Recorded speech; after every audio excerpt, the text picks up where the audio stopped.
राधे। आज मैं श्री विष्णु सहस्त्रनाम के दिव्य 1000 नामों का हिंदी अर्थ एवं सरल भावार्थ आम बोलचाल की भाषा में आप तक पहुंचाने का प्रयास करता हूं। विश्वम जो स्वयं ही ब्रह्मांड है,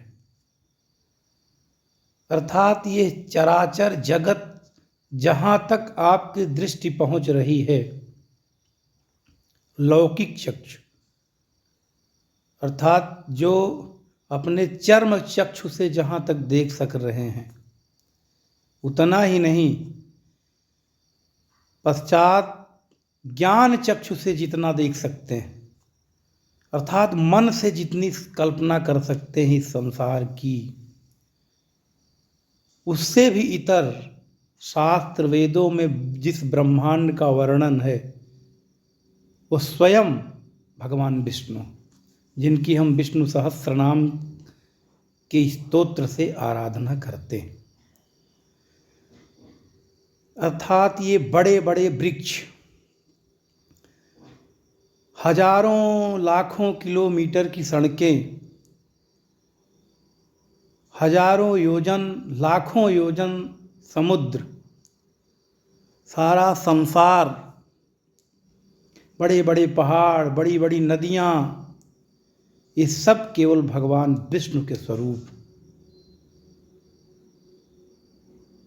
जितना बड़ा ब्रह्मांड हमें दिख रहा है, सब भगवान विष्णु के रूप। ये सब एक ही है, भगवान विष्णु। विश्वम विष्णु सर्वत्र विद्यमान। आपकी आराधना के लिए, आपको प्राप्त करने के लिए कहीं पर भी जाने की आवश्यकता नहीं।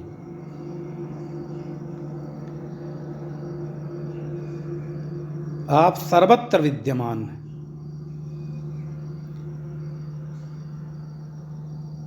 जहाँ आप इनकी आराधना करने लगिए, जहाँ ही से विष्णु सहस्त्रनाम का सस्वर पाठ करने लगिए, वहीं से विष्णु भगवान है। आपके हृदय में हैं, आपके हाथों में हैं। बस यही तो निकल जाते हैं तो हम मृत हो जाते हैं।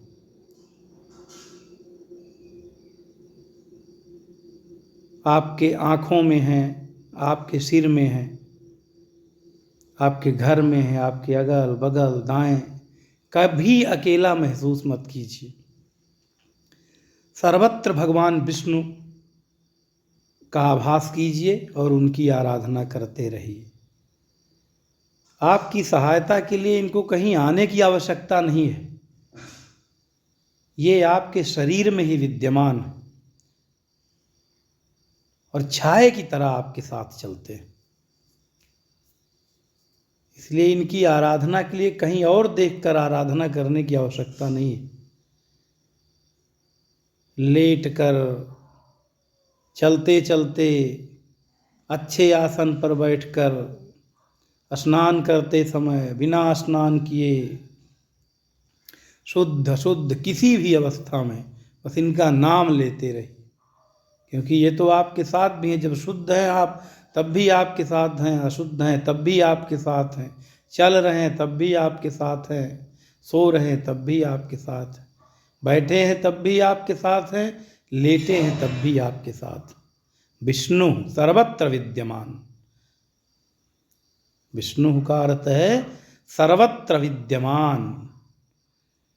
ऐसे विष्णु भगवान की हम श्री विष्णु सहस्त्रनाम से, उनके 1000 दिव्य नामों से आराधना कर रहे हैं इस समय।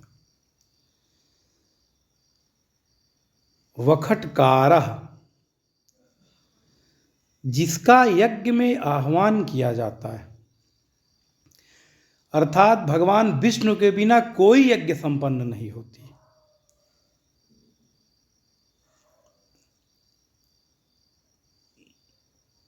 पहले इनका आह्वान किया जाता है, तब यज्ञ प्रारंभ होता है।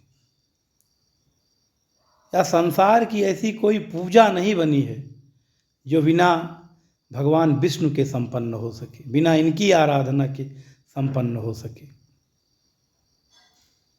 इसलिए इन्हें वखटकारः कहा गया। भूत भव्य भवत प्रभु, अतीत वर्तमान और भविष्य के भगवान।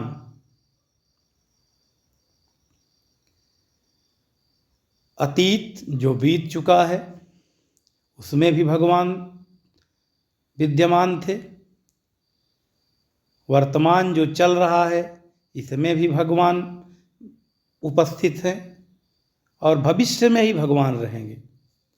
ये तीनों काल के भगवान हैं। इसलिए श्री विष्णु सहस्त्र नाम से इनकी आराधना हम करते हैं। भूतकृत, सभी प्राणियों के निर्माता। ये जितने प्राणी दिख रहे हैं, जितने संसार में वस्तुएं दिख रही हैं,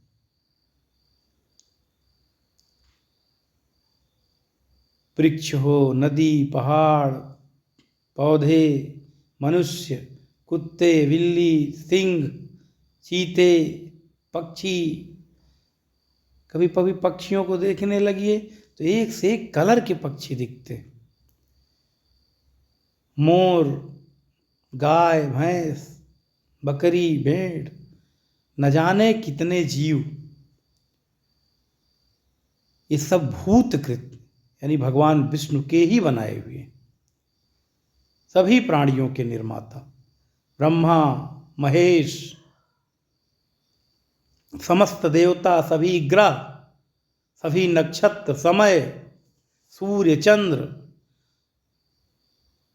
सब प्राणियों के निर्माता भगवान विष्णु हैं, जिनकी हम विष्णु सहस्त्र नाम से 1000 दिव्य नामों से प्रतिदिन स्तुति कर रहे हैं। भूतकृत कहा गया इन्हें। भूतभृत, वह जो सभी प्राणियों को पोषण देते हैं, केवल निर्माण करके छोड़ नहीं देते हैं, वस्तुतः उनके एक एक आवश्यकता का भरण पोषण करते हैं। आप सोचिए, बच्चे के जन्म के 10 सेकंड 15 सेकंड के बाद माँ के दूध आता है। वही माँ है, वही शरीर है। 1 साल पहले दूध क्यों नहीं आ जाता, या 6 महीने पहले क्यों नहीं आ जाता? जब बच्चा कुछ भी खाने की स्थिति में नहीं रहता, तब हमारे भूतभृत भगवान माँ के ही शरीर में, जिस शरीर में पूरे शरीर में केवल खून भरा हुआ है, कहीं से भी काट दीजिए तो खून बहेगा, उसी चमड़े के शरीर में पवित्र दूध उत्पन्न कर देते हैं भगवान, और उसे पीकर बच्चा पोषण होता है। यह क्रम लगभग 3 से 4 वर्ष चलता है। इसके बाद माँ के स्तन से दूध गायब हो जाता है। फिर माँ चाहकर भी दूध नहीं पिला सकती। इससे बड़ा पोषण का क्या उदाहरण हो सकता है? या ऐसे समझ लीजिए कि संसार में जो ये सफ़ेद सफ़ेद दूध दिख रहा है, ये केवल माँओं से मिलता है। माँ के अलावा दूध का उत्पादन कहीं से होता हो बताएं? भैंस के भी दूध तभी होता है जब वो माँ बनती, उसके बच्चे के पोषण के लिए। गाय का दूध तभी होता है जब वो माँ बनती, उसके बच्चे के पोषण के लिए। ये दूध आता कहाँ से है? एक संत अपनी कथा में कह रहे हैं कि ये दूध का कनेक्शन सीधे भगवान क्षीर सागर से अटैच कर देते हैं, तब तक के लिए जब तक बच्चा और कुछ न खाने लगे। और जैसे जैसे बच्चा संसार की भगवान की बनाई हुई चीज़ें खाने लगता है, भगवान दूध हटा लेते हैं। ऐसे भूतभृत शरीर को इतना सुंदर बनाए हैं कि अपने हाथ को आप कहीं से भी मोड़ सकते हैं, पैर को कहीं से भी मोड़ कर बैठ सकते हैं। कितने सुंदर सुंदर पैर बनाए हैं कि किसी साधन की आवश्यकता नहीं है, आप बस अपने पैरों का यूज करके कहीं पर जा सकते हैं। आंखें इतनी दिव्य दी हैं कि पूरा आसमान तक देख सकते हैं। बाल अपने आप में एक आश्चर्य है। आपका बाल जब उगता है तो न जाने इसकी जड़ कितनी गहराई में इसी इतने छोटे से सिर में दिए कि जितनी आपकी लंबाई है उसका आधा तो आपके बाल हो जाता है, लंबे लंबे।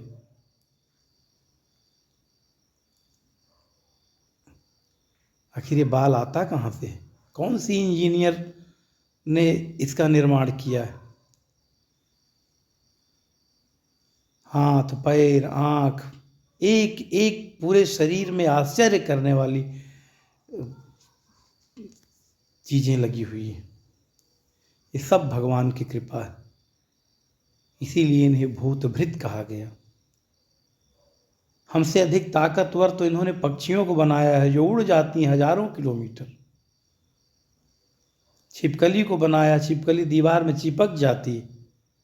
किसी भी जीव को देखिए, भगवान भूतभृत की कृपा सब जीवों पर दिखाई देगी। सबको यही पाल रहे हैं, दूसरा कौन पाल रहा है? तो आज हमने आपको 6 नामों के बारे में बताया। समय का अभाव रहता है, नहीं एक नाम में ही घंटों लग जाए। नाम की कितनी महिमा है, एक नाम के भावार्थ में ही आपको बताने में घंटों लग जाए, और धीरे धीरे 1000 नामों को आप तक सरल शब्द सरल भावार्थ में पहुंचाएंगे।